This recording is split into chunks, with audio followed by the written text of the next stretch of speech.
According to Malaysian government statistics, the official poverty in the country is very low.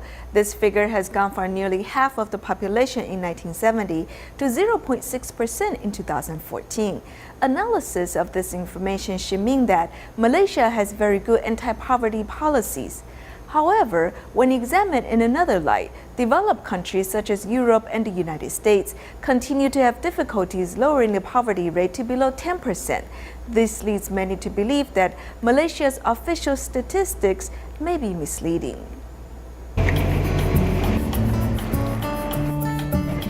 Now it's just 2 in the morning, but the Yayasan Nanyang Press has a number of volunteers gathered as they're about to head into indigenous villages in Pahang State's mountainous areas to distribute aid.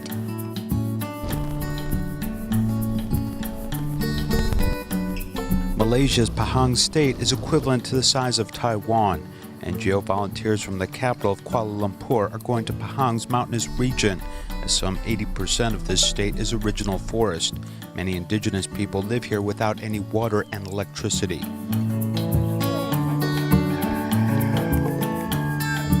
catch a glimpse of this indigenous village, we take a bus to the village, and then go on motorcycle into this tropical rainforest.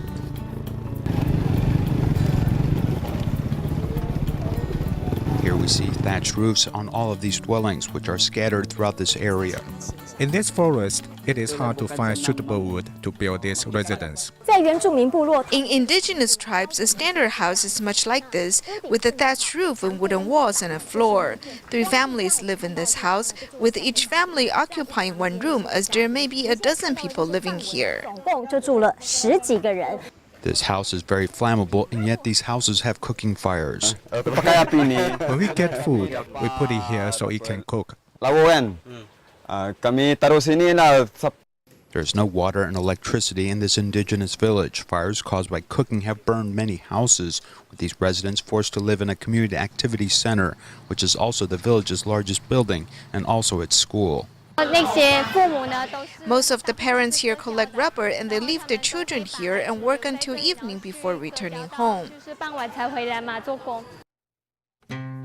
Charity groups bring compassion and assistance, installing a solar panel to generate electricity on the roof of the school. This indigenous mountain tribe is gradually becoming used to advanced technology, which is making their lives more convenient, as they're all willing to participate in all sorts of activities.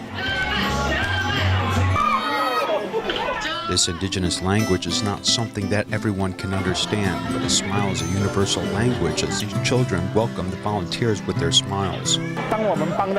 When we help people, we see that they are happy, and this makes us happy, which is something money cannot buy. Yayasan Nanyang Press makes an appeal on the internet, as each month some 100 volunteers bring needed goods to the countryside. Most Malaysian Chinese are very united, and whenever they see such reports about unfortunate families, there are those who are willing to donate. With more and more funds, Yayasan Nanyang Press decided to set up a charitable foundation. This is Chinese philanthropy was dedicated to helping the weak, regardless of religion or race.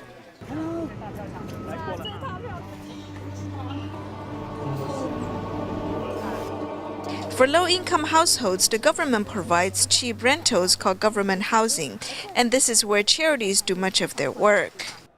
In Penang, this building has 3,600 households, and Malay and ethnic Chinese and Indians are all housed here.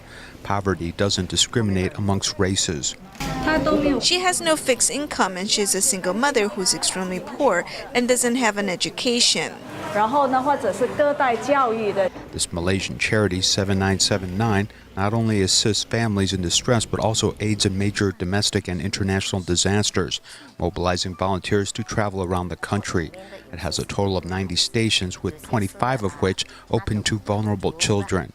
It doesn't mean that these poor children cannot study, but in fact they have no opportunity to study. After school, these children go directly to the Care Association, take a shower, eat, write homework, and are surrounded by love and compassion, which they don't get at home. In Malaysia, poverty is on the increase, as there are more people living on the poverty line. Chung has been promoting the concept of food banks, which is something that he learned from Taiwan. 台湾的社会是 Taiwanese society is very strong. I think people in Taiwan put a lot of focus on vulnerable groups. 基本上都相当注重这个弱势的群体。 Making a special trip to Taiwan to learn how to conduct this social service, visiting nearly all of Taiwan as it tries to emulate the 1919 disaster relief system, coming up with a similar name based upon the example of Taiwan. 我在那里学的是想， What I learned there is that we can't use 1919 because that means to save someone in Taiwan. So we use 7979, which has the same meaning.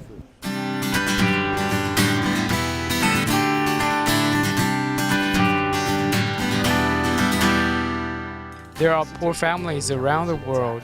As long as they are willing to accept our help, we're willing to help them as much as possible. Love has no borders, and for those who need help, whether it's in Taiwan organizations such as 1919, Malaysia 7979, help and human compassion is given to all those in need.